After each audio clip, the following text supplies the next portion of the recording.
Hello and welcome to Moving Iron Podcast. This edition of the Moving Iron Podcast is brought to you by these great sponsors. Axon started out of a passion for keeping agriculture moving. Imagine having 100 years of tire and wheel knowledge in your back pocket the next time you sell a piece of ag equipment. To find more or become an Axon dealer, please visit agmarkets.com. Moving iron in the 21st century. Hard-working people working hard for you and me. Moving iron, time and time again. Through the years you'll find us here. Moving iron. Hello and welcome to Moving Iron Podcast Markets with Shawn Hackett. This edition of the Moving Iron Podcast is brought to you by Axon Tire, helping dealers move more iron for the past 100 years. For more information, go to agmarkets.com. Also, if you're in the market for getting a brand new pocket knife, go to marketing@agmarkets.com and they'll send you a free Alliance Tire branded pocket knife. Just give them your details, tell them the Moving Iron Podcast sent you, and they'll send it to you in the mail. So just go to marketing@agmarkets.com to get that free pocket knife. Valley Transportation has been hauling ag and construction equipment across the country for the past 33 years. Call Parker at 800-657-4910 or go to valleytransinc.com for all your trucking needs at Valley Transportation. Our goal is to help you reach yours.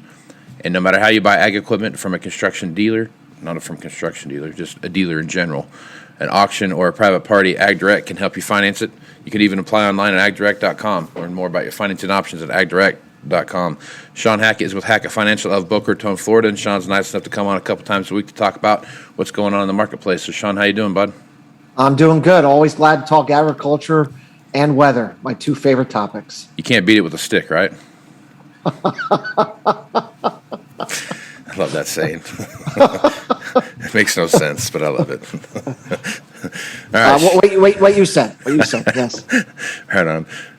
Shawn, there's I actually put a report out this morning. I was reading through, I was getting ready for the show, and there was another stratospheric warming event coming through.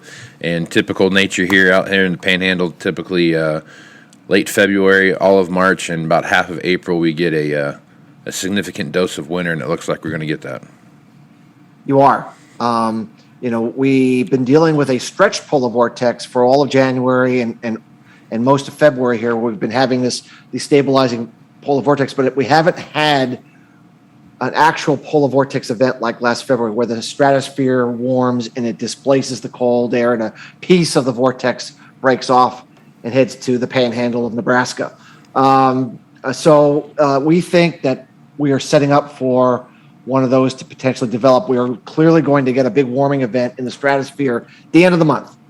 And usually, if you look at the timing mechanism, with 30 to 40 days after the completion of a sudden stratospheric warming event, the stratosphere could connect with the troposphere and create one of these polar vortex events. So we'll be looking for that type of an event to occur later on in March into the first half of April, exactly when you would expect it in the Panhandle of Nebraska. So I can't wait, Shawn. I'm super excited. Hopefully we get a bunch of snow out of the deal because we need some moisture out here. So hopefully we'll get a fair amount of snow. This is going to contribute to significant storminess, a lot of snow, a lot of bombogenesis kind of blizzard-like conditions. And I do think you're going to get, not that is great overall conditions when you're experiencing it, but it will provide some moisture for an area out your way, which has not had much precipitation in quite a long time. Yep. So hopefully we get some good stuff out of that. All right, Shawn, let's jump in and talk about the soft markets here. It's Soft Market Thursday. That's what we're going to start calling this. So I like the ring of that. Let's start with energy first. So we were, United States for the longest time had been energy independent. We've had a fair amount of our own oil that we've pumped through and reused via fracking and other sources of oil production. And now I'm reading articles about this situation with Russia and all the stuff that's going on there. Russia is one of the larger oil-producing countries in the world. So if there is an issue with Ukraine, you can see a huge spike in the price of oil. Geopolitical things tend to do that with oil pretty easily. We've got Biden sending a couple people over to Saudi Arabia to ask them to pump more oil and, to keep the price down. Right now, as you take a look what's going on in oil, well above, 92 on the West Texas, 94 for Brent. So, prices are pretty high. Another spike like that would show a significant jump, probably up well into the $100 range. What's your thoughts on oil and what you see happening there? Look, the Saudi Arabia and the Middle East have every incentive to pump as much oil as they possibly can, and they keep missing their target a lot. I mean, the latest figures are that they're not even close to pumping what they said they were able to pump. So either that means they're playing games or they don't have the excess capacity that everybody thought right now, that meaning that they're not in a position to actually put it on. We think that's more of what's going on here, that they actually don't have that excess capacity. And because we have done a great job at telling our producers here, we don't want you, please stop, and we don't want to support you at all. Our production engine, which had been going crazy, is really slow to start up, Casey, because, it's going to take a while for local U.S. producers to say, let's go out and start investing again, because they know right now the current administration is against them. So it's put ourselves in a bad spot where we don't have enough production, and demand continues to be strong, and we have these geopolitical concerns on top of weather, and it's just not a good place to be. It's just not the place we would want to be right now as a country who's obviously a high consumer of energy and crude oil products. Unfortunately, we're just in the wrong spot for where we need to be. Yep. So, that's totally agree with all that. Let's focus for a minute here on cotton. We've talked about cotton quite a bit, and what we see happening in cotton is there's still that volatility there. We'll still see a huge swing one day to the other, but it's still staying above that 120 range. As you take a look at what's going on in cotton, what are your thoughts there? Is this still a direct correlator back to the oil issue, or is this something bigger? well, look, there's no doubt that if you lay over a crude oil chart on top of a cotton chart and you run a correlation coefficient study, it's a pretty good correlation between the two because of the competition with synthetic fiber. Mm-hmm. We're very high in cotton prices. We're going to plant a lot of acres. I think the market is just waiting it out right now. I think we've talked about this before, where they're just going to sit here, make sure that the cotton producer doesn't make any changes. They're going to stick with planting more cotton, and then they want to make sure that the weather is conducive to planting that cotton, getting it in the ground. I think once the market feels it's got those cotton acres, sufficient acres planted, I think they'll be more willing to kind of take their pedal off of the price level and let it come down some. And then, of course, it's just about the growing season. What kind of weather do we have and that sort of thing. So right now, I don't see a lot of upside right now. And of course, obviously, if crude oil spiked to $120 a barrel, Casey, you would have to believe cotton would react. But absent that, I think cotton is stuck in a sideways trade until acres can get confirmed that they've actually planted them, and we're off to a good start. Yeah. So, okay. One other thing on the energy side I meant to bring up before we jumped over to cotton. Soybean oil and ethanol crush rates, as you look at those things. January came out all-time record highs again. Everything was just as much as they'd ever done before. The ethanol push is still, obviously, price of oil is high, so it's going to be driving up the price of biodiesel and ethanol as well. As you look at those two markets, the renewable markets there, what are your thoughts? well, we've had some really, really, really, really good ethanol margins, but they're starting to decline. We're starting to overproduce a little. It seems to me we're starting to see those, that margin decline, and so I think the best days of the corn crush for ethanol is probably behind us.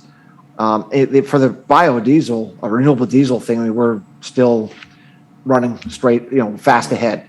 If you look at the global vegetable oil stocks to usage, I think we're at 40-year lows in that ratio, meaning if you look at canola oil, bean oil, palm oil, all the vegetable oils that are important around the world and what's available against demand, we're really, really low. So that's and so if we're going to go forward, Casey, with this push for renewable diesel, at least for the next 2 years, it looks like we are, supply demand's out of balance. And so I still feel soybean oil has a reason to go higher, even if soybeans correct considerably.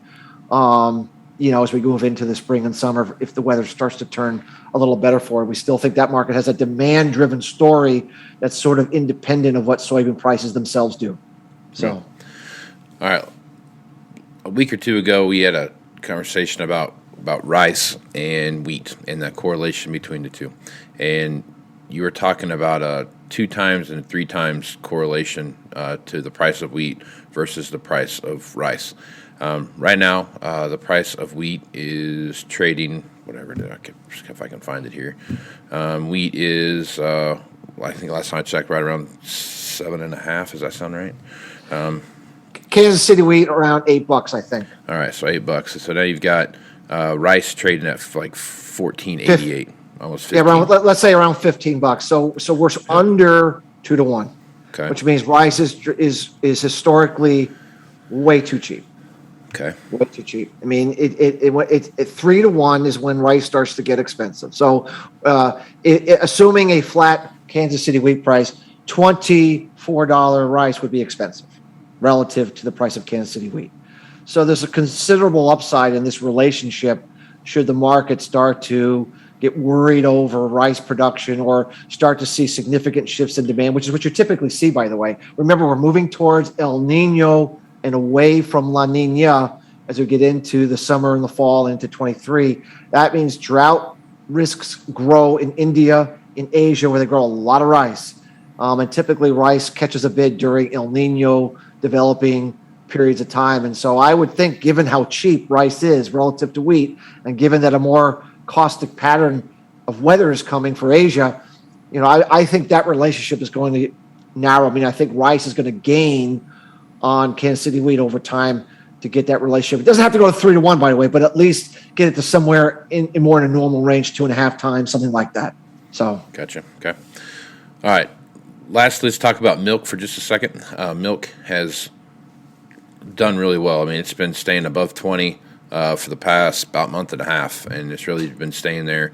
You'll see some runs up to 22, and every once in a while you'll see some 23s in there, but milk's done very well considering how it came from about go back a year and look at what milk's been doing there. So when you look at milk, what are you thinking? Well, historically, we produce our largest amount of milk production in the U.S. in the spring. It's called the spring flush. Typically, that puts extra cheese on the market, an oversupply in the market, and tends to depress seasonally the market from the first quarter to the second quarter. So we need to be mindful of that seasonal pattern. And I would think, we've been flirting with all-time highs here, Casey, on the Class 3 price, and haven't really been able to get through it. And it looks like we're starting to roll over a little bit. So I think the best odds are that we'll see some weakness into the spring. But if we're correct about a chaotic planting season, some issues with grain markets, some potential blow-off tops and feed prices, I would think that once we get through that spring flush oversupply, we could be looking at a renewed vigor in this market from this spring season into the middle of the summer, and we could see those prices maybe take out those all-time highs and see its own blow-off top. The history of milk is typically grain prices top out first, and then milk tops out 3 to 5 months later. It's a little bit of a deferred topping pattern because of how feed impacts production and the psychology of the market. So right now, I'd be a little cautious. Prices are decent. I definitely would make sure if I'm a producer, I have enough of my downside protected in case we have a valley here in the spring. But I remain optimistic that prices can head considerably higher as we move into the summer, even into the early fall, before maybe we've priced it all in and some of this weakness in the economy begins to impact milk demand. Right on. All right, Shawn. Last but not least, I want to talk a little bit about what happened yesterday in the overall market. So you saw some big numbers. Soybeans were up 36.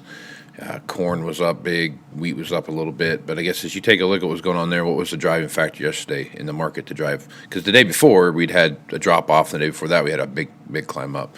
As you look at that, what's your thoughts there? Well, remember, we've been playing the geopolitical Russia-Ukraine rope-a-dope. Right. It's on, it's off. It's off, it's on. It's on, it's off. It's off, it's on. So you have a lot of really big short-term hot money traders that are trying to get in and get out. None of this really makes much of a difference, Casey, to the long-term fundamental picture of grains. It just makes a lot of volatility. So I think we had to get those guys out of the market. So right now, it appears for now, Russia's not going in, okay? And so all those guys, so I'm selling. And then once they stop selling them and say, wait a minute, South American weather, we're not done with the growing season, still looks dicey. We got the planting season coming up. Do we really want to crush the grain markets here when ending stocks are historically pretty low? And I think the fundamental trader says, no, we don't. And so the buyer comes back in and buttresses the markets back up. I think that's where we are, that we finally got this speculator out of the geopolitical trade, and we get back to the fundamentals. How many acres are we going to plant? What's the spring weather going to be in the U.S.? What's the spring weather going to be in Europe? What's the weather going to be for the remaining growing season in second crop corn in Brazil, and of course in grains in Argentina? I think we're getting back to that fundamental trade, and that means the markets need to hang in there until they have some more answers on some of these things, because until they do, they're going to worry about not having enough supply. I think yesterday was that indication that we might finally have gotten these speculators who were trading Russia out of the market for good. So, right on. Okay. Last but not least, Shawn, as we head into this time frame, we talked about the weather. You've talked about it several times on here. Give us a little rundown here of what you think is going to happen heading up into this. What's going to be a really important planting cycle going up to what we've seen so far as stocks goes.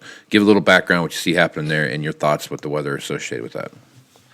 The first thing is we're going this planting season with very low ending stocks.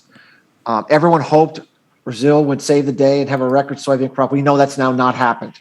Okay, we don't know exactly yet how Argentina is going to turn out, but it probably is going to be okay, but not great. So what that means, Casey, is South America is not going to put a bunch of ending stocks back into the marketplace, which means our planting season is absolutely critical that it could get off to a great start. It gets in the ground in good condition, and we get off. We absolutely need a very, very good planting season. If we do not have a good planting season, like 2019 was the last time we did not have a good planting season, that year we had huge above ground stocks, and we still had a big rally in grains during that time, as you know.